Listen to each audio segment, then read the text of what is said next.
శ్రీ గురుభ్యో నమః. 2024 జూలై 11వ తేదీ గురువారంతో ప్రారంభమై 20వ తేదీ శనివారంతో అంతమయ్యేటువంటి ఈ నెలలోని రెండవ 10 రోజులలో సింహరాశిలో జన్మించిన జాతకులకి ఫలితాలు, సూచనలు, సలహాలు క్లుప్తంగా 4 పాయింట్లు తెలియజేయబోతున్నాను. దాదాపుగా 50 రోజుల నుంచి రాశి ఫలితాలు నేను చెప్పలే. అంటే అనారోగ్యం వల్ల చెప్పలేదు మాత్రం కాదు, ఓపిక లేక కాదు. ఒక్కోసారి గ్రహ సంచార స్థితికి వ్యతిరేకంగా ఉంటే అందరికీ ఫలితాలు వ్యతిరేకంగానే ఉంటుంటాయి.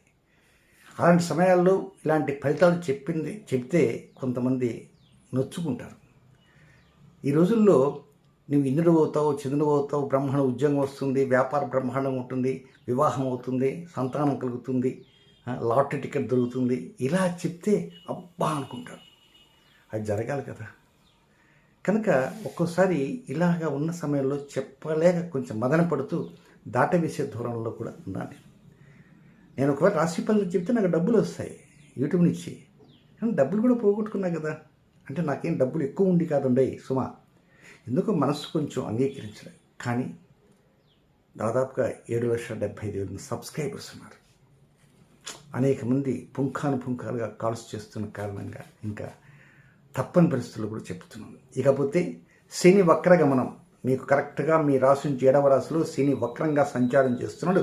జూన్ నెల 30వ తేదీ ఉదయం 7:11 ప్రారంభమయ్యి నవంబర్ 15వ తేదీ వరకు 139 రోజుల పాటు శని వక్రగమనం ఉంటుంది. వాస్తవంగా శని వక్రగమనం అంటే ఏంటి? ఆయన కర్మప్రభు. మనం చేసే కర్మలకి హెడ్. మనం పాపకర్మలు చేస్తుంటాం, పుణ్యకర్మలు చేస్తుంటాం. పుణ్యకర్మలు చేస్తే ఆయన అవార్డు రివార్డు ఇస్తాడు, పాపకర్మలు చేస్తే శిక్షలు వేస్తాడు. కనుక ఆయన శిక్షా కాలము. కనుక కర్మప్రభు శిక్షలు వేయటానికి, అవార్డు ఇవ్వటం, రివార్డు ఇవ్వటానికి కేటాయించబడే టైంనే వక్రగమనము అంటారు. అది 139 రోజులు అది ప్రారంభమైంది. ఆయన జూన్ 30వ తారీఖు ఉదయాన్నే 7:11 వక్రగమనం ప్రారంభం కాగానే వెంటనే ఫైల్ తీసుకొని ఎవరెవరికి ఏ శిక్షలు వేయాలా, ఎవరికి ఏ రివార్డు ఇవ్వాలి అనుకోడు. ఆయన స్థిమితంగా పూజ చేసుకోవాలా, స్నానం చేయాలా, ఏదో భోజనం చేయాలా, టిఫిన్ చేయాలా, నిద్రపోవాలా, ఏవో ఉంటాయి వాళ్ళకి. అవన్నీ చూసిన స్థిమితంగా వస్తాడు. అలాగా స్థిమితంగా వచ్చేది ఎప్పుడు తెలుసా? 16వ తేదీ మంగళవారం మధ్యాహ్నం 11:19 ఫైల్ తీసుకొని టక్క టక్క టక్క టక్క టక్క వేసేస్తాడు. కోట్ల మంది ఉంటారు, అందరికీ 139 రోజుల్లో ఏదైనా కొద్దిగా పప్పు మిగిలాయి అనుకోండి, అవి నెక్స్ట్ ఇయర్కి ఫార్వర్డ్ అవుతాయి. సో అర్థమైంది కదా. మీరేమైనా పాపకర్మలు చేశారా, పుణ్యకర్మలు చేశారా? కనుక ఎవరు కావాలని పాపకర్మలు చేయరు, ఎక్కడో రేర్గా ఉంటారు. ఒక్కోసారి బై మిస్టేక్ చేస్తుంటాం, స్వయంకృత అపరాధం. దీంతోపాటు మరొక వ్యతిరేక గ్రహస్థితి ఉందండి. అది ఎప్పుడంటే జూలై నెల 26వ తేదీ నుంచి ఆగస్టు 20వ తేదీ వరకు, జూలై నెల 26వ తేదీ నుంచి ఆగస్టు నెల 20వ తేదీ వరకు కుజుడు, గురువు మీకు దశమ స్థానంలో కలుస్తున్నారు. వారి కలయిక వాస్తవంగా ఇద్దరు మిత్రులే, కానీ ఒక పాపగ్రహం, ఒక శుభగ్రహం. దానివల్ల కొన్ని మైనస్ పాయింట్స్ ఉన్నాయి. అలాగే మీకు 12వ స్థానంలో 16వ తేదీ నుంచి 31వ తేదీ వరకు రవి శుక్రుల కలయిక ఉంది. శుక్రుడు రవితో కలుస్తాడు. శుక్రుడు రవితో కలిస్తే ఏమవుతాడు? అస్తంగత్వం చెందినట్టుగా ఫెయిల్ అయిపోయినట్టుగా ఉంటుంది పరిస్థితి అంతా. కనుక రవి శుక్రుల కలయిక జరుగుతుంటుంది. సో ఏతావాత చెప్పొచ్చేదంటే సింహరాశిలో జన్మించిన వారు ఈ శని వక్రగమనం జరుగుతుంది, మొదలైంది కనుక ఫలితాలు ఇవ్వటానికి ఇంకా స్టార్ట్ అవుతుంది కనుక మీకు అనుకూలంగా ఉండటానికి, కొంత వ్యతిరేకతలు లేకుండా ఉండటం కోసంగా లలిత త్రిశతిలో ఉండేటువంటి 60 బీజాక్షర నామాలని ప్రత్యేకంగా ప్రణతి టెలివిజన్లో పైన మెనూ బార్ ఉంటుంది. ఆ మెనూ బార్లో వీడియోసు, షార్ట్సు, ప్లేలిస్టు, అట్లా కమ్యూనిటీ అని ఉంటుంది. ఆ కమ్యూనిటీని క్లిక్ చేస్తే ఆ 139 నామాలు ఉంటాయి. చక్కగా వాటిని మీరు మార్నింగ్ కానీ, సాయంత్రం కానీ, ఈవినింగ్ కానీ పట్టించవచ్చు. ఇక ఫలితాలు ఎలా ఉన్నాయో వాటిలోకి వెళ్తాం. ఇక 11వ తేదీ ఉదయం నుంచి 14వ తేదీ ఉదయం 8:43 వరకు ఉన్నదంతా మనసంతా చాలా వరకు చలాకీగా ఉంటుంది. ఏదో సాధించబోతున్నాం, సాధిస్తాం, ప్రగాఢ విశ్వాసం. మీకు ఎవరైనా సహాయం చేస్తాము అనేటువంటి నమ్మకం ఉందనుకోండి, ఇంకా వారిని చుట్టూ భయం చేస్తూ కూర్చోవద్దు, వారి చుట్టూ తిరగద్దు. గతంలో శంకరాభరణం సినిమాలో ఎక్కడో అనుకుంటా స్వాతి ముత్యమం కమల్ హాసన్కే ఉద్యోగం అది ఇస్తానట ఆయన, ఇంకా ఆయన చుట్టూ తిరుగుతుంటాడు. ఆ సినిమా పేరు నాకు గుర్తులేదు కనుక ఆ సినిమా పేరు ఇది ఎక్కడో గుర్తులేదు, శంకరాభరణం లేకపోతే స్వాతి ముత్యం, ఐ థింక్ స్వాతి ముత్యం అనుకుంటా. కనబడి ప్రతిసారే ఉద్యోగం.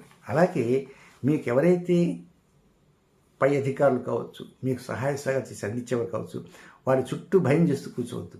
ఏదైనా భగవంతుని ప్రార్థన చేయడానికి ప్రయత్నం చేయండి. ఎప్పటి నుంచి 11వ తేదీ ఉదయం నుంచి 14వ తేదీ ఉదయం 8:43 వరకు భగవత్ ప్రేరణ కావాలి, భగవత్ ప్రార్థన అవసరం. మీరు ఆ భగవత్ ప్రేరణ ఆయన కలగాల.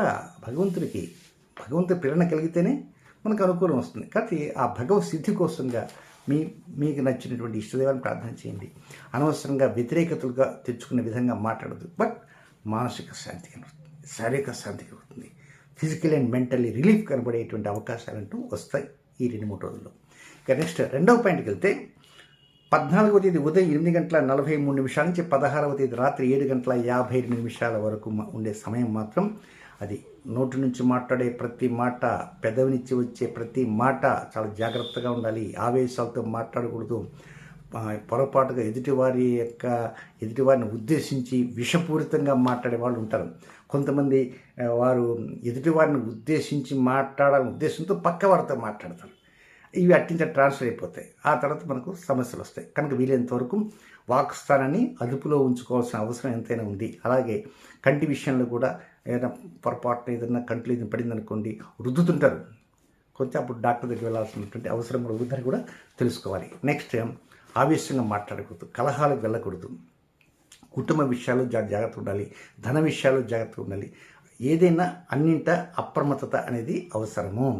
నెక్స్ట్ 3వ పాయింట్ వచ్చేసి 16వ తేదీ రాత్రి 7:52 దగ్గర నుంచి 18వ తేదీ రాత్రి తెల్లవారితే 19 వేకుంజాన 3:25 మధ్యకాలంలో సోదరులతో కొంతమంది ముచ్చట్లు చేస్తుంటారు, ఫోన్లో మాట్లాడతారు, వీడియో కాల్స్ మాట్లాడుతుంటారు, వాళ్ళ ఇంటికి పోయి మాట్లాడతారు, ఫిజికల్గా మాట్లాడుతుంటారు, కలుసుకొని మాట్లాడతారు. కనుక ఆ మాట్లాడే సమయంలో కూడా ఒక్కోసారి ఏదో లోకాభిరామం అంతా రాజకీయాలు మాట్లాడతారు, క్రికెట్ మాట్లాడతారు, ఇది మాట్లాడతారు, బంగారం మాట్లాడతారు. ఈ మాట్లాడేటువంటి విషయంలో ఇతరుల విషయాలు కూడా ఒక్కోసారి కలిసేటువంటి అవకాశాలు వస్తాయి. కానీ ఇతరుల విషయాన్ని వీలైనంత కలపకండి. మీరు ఎవరితో వారికి ఈ ఇరువురికే సంబంధించిన అంశాల మీద మాత్రమే మాట్లాడాలి తప్ప తమ్ముడితో కావచ్చు, అన్నయ్యతో కావచ్చు, చెల్లెలతో కావచ్చు, అక్కతో కావచ్చు. ఈ తమ్ముడితో మాట్లాడుతూ వేరే తమ్ముడి విషయాలు మాట్లాడొద్దు. ఈ అన్నయ్యతో మాట్లాడుతూ ఇంకొక అన్నయ్య గురించి మాట్లాడొద్దు. ఈ అక్కయ్యతో మాట్లాడుతూ ఇంకో అక్కని గురించి మాట్లాడొద్దు. ఏదైనా in between you and him, మీ ఇద్దరు మధ్యనే మాట్లాడాలి ఆ విషయాల గురించి. ఏంటి, కాఫీ పోదాం, భోజనం చేద్దామా, టిఫిన్ పోదామా, సినిమా పోదామా, అంతవరకే. నేను పోయిన నెలలో ఆ పెద్దోడితో కలిసి సినిమా పోయినాను రా, వాడు ఆ వెధవ కాకపోతే అంటూ మొదలెట్టారనుకోండి, ఇబ్బంది. కనుక అలాంటి వద్దు. చాలా వరకు ప్రశాంతంగా ఉండడానికి ప్రయత్నం చేయండి. సరదాగా మాట్లాడండి అంతే. సరదాని మించి మాట్లాడితే మాత్రం శని వక్రగమన సమయం. దట్టు 16వ తేదీ మధ్యాహ్నం 11:18 దీని ముందు రోజే ముందు పాయింట్లోనే ఉంది.